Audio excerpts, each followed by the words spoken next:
تو اللہ تعالیٰ نے سورۃ النور کی آیت نمبر 30 کے اندر مردوں کے حوالے سے ڈسکس فرمایا ہے کہ وہ اپنی نگاہیں نیچی رکھیں اور اپنی شرم گاہوں کی حفاظت کریں، یہ ان کے لیے بہتر ہے۔ اور رب العالمین نے سورۃ النور کی آیت نمبر 31 میں عورتوں کے حوالے سے ذکر فرمایا ہے وَقُلْ لِلْمُؤْمِنَاتِ يَغْضُضْنَ مِنْ أَبْصَارِهِنَّ وَيَحْفَظْنَ فُرُوجَهُنَّ وَلَا يُبْدِينَ زِينَتَهُنَّ۔ اے نبی صلی اللہ علیہ وسلم، آپ مومن عورتوں سے بھی حکم فرما دیں، کہہ دیں کہ وہ بھی اپنی نگاہیں نیچی رکھیں اور اپنی شرم گاہوں کی حفاظت رکھیں اور اپنی زینت جو ہے اس کو ظاہر نہ کریں۔ تو رب العالمین نے سورۃ النور کی آیت نمبر 30 اور 31 کے اندر مردوں اور عورتوں کو اپنی نگاہیں پست رکھنے، نیچی رکھنے کا حکم عطا فرمایا ہے اور اپنی شرم گاہوں کی حفاظت کرنے کا حکم دیا ہے۔ تو سب سے پہلی جو چیز ہے دین اسلام کے اندر کہ آپ قرآن کریم کو پڑھیں اور اس سے ہدایت حاصل کریں، تو اس کے لیے سب سے پہلے آپ کو دین اسلام کو قبول کرنے کے بعد اللہ اور اس کے رسول کے احکامات پر دلی طور پر ایمان لانا ہوگا، اور جب آپ کے اندر ایمان آ جائے گا پھر آپ اللہ اور اس کے رسول کے تابع دار ہو جائیں گے اور قرآن اور حدیث کے احکامات کو ماننے لگیں گے۔ اگر آپ صرف دین اسلام کو قبول کر چکے ہیں، صرف کلمہ پڑھ چکے ہیں اور صرف آپ نے ابھی اسلام کو قبول کیا ہے، ابھی آپ کے اندر ایمان داخل نہیں ہوا، تو پھر آپ اس بات کو مد نظر رکھیے کہ آپ دین اسلام سے دور ہیں۔ یہ بات مجھے بڑے افسوس کے ساتھ کہنی پڑ رہی ہے، کیونکہ ہمارا ایمان بہت ہی لو قسم کا ہے۔ صحابہ کرام اہل بیت رضوان اللہ علیہم اجمعین کا مقام اور ان کا ایمان بہت ہی زیادہ بلند تھا۔ اسی حوالے سے میں ڈسکس کر رہا ہوں کہ جب بندے کا ایمان سب سے بہتر ہوگا تو وہ اللہ اور اس کے رسول کے احکامات پر چلنے کے لیے ایگری ہو جائے گا، پھر اللہ اور اس کے رسول کے احکامات کی خلاف ورزی نہیں کرے گا۔ اصل میں یہ موضوع ڈسکس کرنے کا مقصد یہ تھا، ہر سال مارچ کے مہینے میں 8 مارچ کو عورت مارچ کے حوالے سے ریلیاں نکالتی ہیں اور ان میں ڈیمانڈ رکھتی ہیں کہ ہمارے حقوق جو ہیں وہ ہمیں دیے جائیں، ہمیں آزادی دی جائے، فلاں انداز میں باتیں کرتی ہیں، مختلف انداز کی باتیں کرتی ہیں۔ تو دین اسلام کے احکامات جو ہیں عورتوں کے لیے اور مردوں کے لیے سورۃ النور کی آیت نمبر 30 اور 31 کے اندر وہ میں نے بیان کیے ہیں۔ پہلے آپ قرآن کے احکامات سن لیں، احادیث مبارکہ کو سن لیں، پھر آپ نے آگے دین اسلام کے حوالے سے کوئی بات کرنی ہے۔ سورۃ التحریم کی آیت نمبر 6 کے اندر اللہ تعالیٰ نے ارشاد فرمایا ہے تربیت کے حوالے سے، چاہے وہ لڑکا ہو لڑکی ہو، اس کی تربیت کے حوالے سے۔ اللہ رب العالمین نے ارشاد فرمایا یا ایھا الذین آمنوا قوا انفسکم واہلیکم نارا وقودھا الناس والحجارہ، اے ایمان والو، قوا انفسکم، بچاؤ اپنے آپ کو، واہلیکم، اور اپنے اہل و عیال کو، نارن، آگ سے، وقودھا الناس والحجارہ، یہ وہ آگ جہنم کی آگ ہے جس کا ایندھن پتھر اور انسان ہے،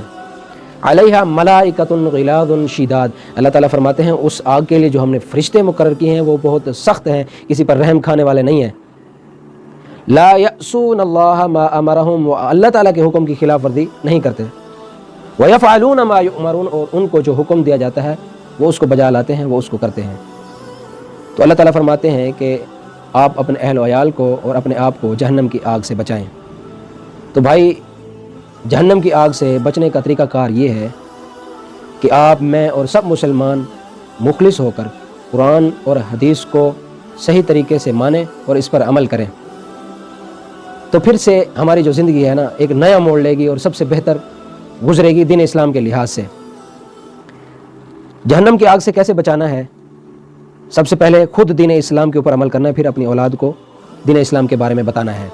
خود بھی جہنم کی آگ سے بچنا ہے اور اپنے اہل و عیال کو بھی بچانا ہے۔ تو ہم اپنے آپ کو اور اپنے اہل و عیال کو جہنم کی آگ سے کیسے بچا سکتے ہیں؟ اس کا طریقہ کار یہ ہے کہ ہم اللہ اور اس کے رسول کے احکامات کو مانیں، ان کی خلاف ورزی نہ کریں۔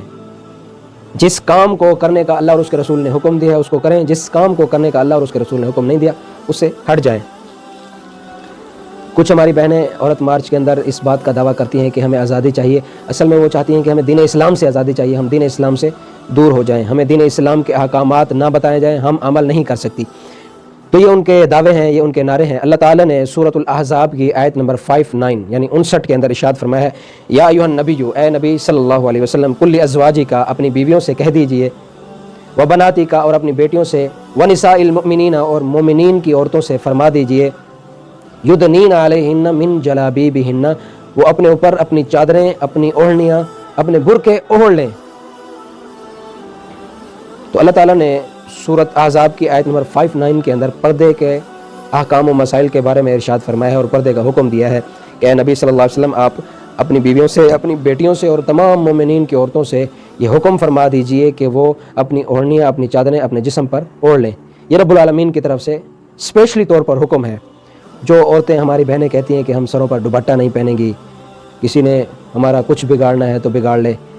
ہم دین اسلام کی مخالفت کریں گے نعوذ باللہ، ہم قرآن کریم کی مخالفت کریں گے نعوذ باللہ، ہم رسول اللہ صلی اللہ علیہ وسلم کے فرمان کی مخالفت کریں گی نعوذ باللہ، تو کافی سوشل میڈیا کے اوپر یہ شور ہے، عورتیں بھی بول رہی ہیں کہ ہم دوپٹہ نہیں پہنیں گی، جو کچھ تم نے کرنا ہے کر لو، ہم دین اسلام کے خلاف چلیں گی، جو کچھ تم نے کرنا ہے کر لو۔ تو میری بہنوں، اصل میں ہر انسان نے اس دنیا سے، اس فانی دنیا سے جانا ہے، تو اگر آپ اس دنیا میں اپنی منمانی کرنا چاہتی ہیں، اللہ اور اس کے رسول کے احکامات سے دور رہنا چاہتی ہیں، تو مجھے یہ بتائیں کہ آپ قیامت والے دن اللہ اور اس کے رسول کو کیا جواب دیں گی؟ کہ آپ یہ جواب دیں گی کہ ہم مسلمان تھی، ہم نے کلمہ پڑھا تھا اور ہم نے رسول اللہ صلی اللہ علیہ وسلم کے فرمان کو ٹھوکر مار دی نعوذ باللہ، اللہ تعالیٰ نے جو قرآن کو نازل فرمایا، قرآن کی آیات کو نازل فرمایا، ہم نے ان کو نہیں مانا، اور ہماری بہنیں کہتی ہیں ہمیں آزادی چاہیے۔ اصل میں وہ کہتی ہیں ہمیں دین اسلام سے آزادی چاہیے، ورنہ آزادی سے اور کیا مراد ہے؟ کیا آزادی سے یہ مراد ہے جو ہماری بہنیں، ہماری مائیں سڑکوں پر نکلی ہوئی ہیں، اگر انہیں آزادی نہیں ہے، میں ایک ان سے معصومانہ سا سوال کرنا چاہتا ہوں، اگر انہیں آزادی نہیں ہے تو وہ بغیر اجازت کے اپنے گھر والوں کی کیسے سڑکوں پر نکل آئی؟ آزادی ہے تو سڑکوں پر نکلی ہے نا، آزادی ہے تو بغیر دوپٹے کے گھوم رہی ہے نا، آزادی ہے تو اپنی منمانی کر رہی ہے نا۔ اگر آزادی نہ ہوتی تو عورت مارچ میں ایک عورت بھی آپ کو نہ ملتی، کوئی بھی شخص اپنی عورتوں کو باہر نہ نکلنے دیتا اگر آزادی نہ ہوتی۔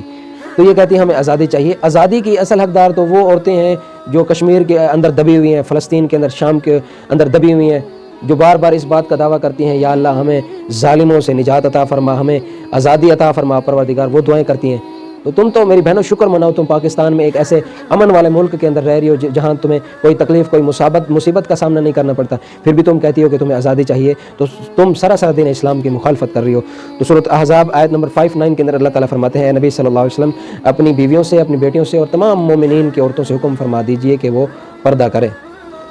تو جس بھی عورت نے کلمہ پڑھ لی ہے اس پر دین اسلام کے احکامات لاگو ہو جائیں گے، چاہے وہ مرد ہے یا عورت ہے۔ میں صرف عورتوں کو ہائی لائٹ نہیں کر رہا، مردوں کو بھی اپنی عزت و عصمت کی حفاظت کرنی چاہیے، اپنی شرمگاہوں کی حفاظت کرنی چاہیے۔ کسی بھی ماں بہن عورت کو دیکھیں تو اپنی نگاہیں نیچی کر لیں دین اسلام کے احکامات کے مطابق، اور عورتیں بھی اپنی عزتوں کی، اپنی جان کی حفاظت کریں، اور جب بھی کسی مرد پر نظر پڑے تو اپنی نگاہوں کو نیچے کر لیں۔ یہ دین اسلام کے احکامات میں سے احکام ہے۔ حضرت سہل بن سعد رضی اللہ تعالیٰ عنہ روایت کرتے ہیں، بخاری شریف کی روایت ہے، 6474 نمبر حدیث ہے۔ سہل بن سعد رضی اللہ تعالیٰ عنہ روایت کرتے ہیں کہ رسول اللہ صلی اللہ علیہ وسلم نے فرمایا، کوئی شخص مجھے 2 چیزوں کی ضمانت دے دے، میں محمد صلی اللہ علیہ وسلم اس کو جنت کی ضمانت دے دوں گا۔ تو نبی صلی اللہ علیہ وسلم نے فرمایا، پہلی چیز یہ ہے 2 جبڑوں کے درمیان جو چیز ہے، یعنی زبان، اور 2 ٹانگوں کے درمیان یعنی شرمگاہ۔ نبی صلی اللہ علیہ وسلم نے فرمایا، جو شخص مجھے ان 2 چیزوں کی ضمانت دے دے، میں محمد صلی اللہ علیہ وسلم اسے جنت کی ضمانت دوں گا۔ تو میں سوال کروں گا اپنے بھائیوں سے بھی اور اپنی بہنوں سے بھی، تو میری بہنوں، رسول اللہ صلی اللہ علیہ وسلم نے ایک آسان سا طریقہ، ایک آسان سا حل بتایا ہے کہ آپ دنیا کی زندگی میں اپنی شرمگاہ کی حفاظت کریں، اپنی زبان کی حفاظت کریں، اللہ تعالیٰ آپ کو انشاءاللہ جنت میں جگہ عطا فرمائے گا۔ یہ رسول اللہ صلی اللہ علیہ وسلم کا وعدہ تھا صحابہ کرام رضوان اللہ علیہم اجمعین سے کہ جو شخص مجھے ان 2 چیزوں کی ضمانت دے دے گا، میں محمد صلی اللہ علیہ وسلم اسے جنت کی ضمانت دے دوں گا۔ تو پردہ کرنا